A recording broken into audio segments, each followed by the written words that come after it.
Polemik pernikahan Tarman, 74, kakek menikahi gadis berusia 24 tahun bernama Sheila di Pacitan, Jawa Timur, masih menjadi sorotan. Pasalnya Tarman memberikan mahar berupa uang cek 3 miliar rupiah yang diragukan publik. Karena mahar fantastis itu membuat publik penasaran soal profesi dan pekerjaan Tarman. Belakangan pekerjaan Tarman diungkap oleh seorang kepala desa tempat kakek 74 tahun itu pernah tinggal. Menurut pengakuan Tarman baru-baru ini, dirinya mengaku sebagai seorang pengusaha. Meski tak secara gamblang menyebutkan bisnisnya, beredar kabar bahwa usaha Tarman tergolong bukan bisnis yang biasa. Ia mengaku memiliki bisnis pedang samurai di tempat asalnya. Hal itu diungkap oleh Kepala Desa Ngepung Sari, Paryanto.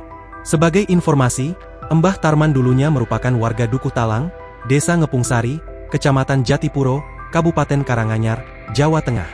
Dia mengaku bisnis samurainya saat di sini, kata Paryanto pada Jumat, 10 Oktober 2025, dikutip dari Tribun Solo. Paryanto juga menceritakan jika Tarman pernah tersandung kasus penipuan dalam bisnis pedang samurai di Wonogiri.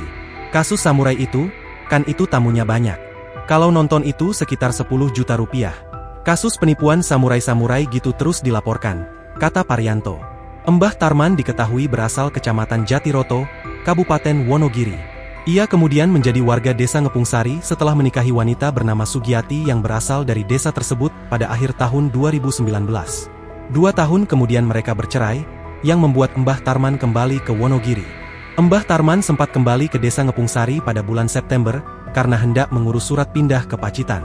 Diberitakan sebelumnya, Mbah Tarman viral setelah menikahi seorang gadis muda bernama Sheila Arika, 24, asal Pacitan.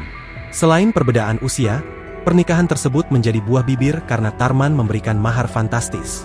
Tak tanggung-tanggung, Mbah Tarman memberikan mahar berupa cek senilai 3 miliar rupiah kepada Sheila. Pernikahan yang digelar pada Rabu, 8 Oktober 2025, malam di Desa Jeruk, Kecamatan Bandar, Kabupaten Pacitan, Jawa Timur. Download Tribun X sekarang, menghadirkan lokal menjadi Indonesia.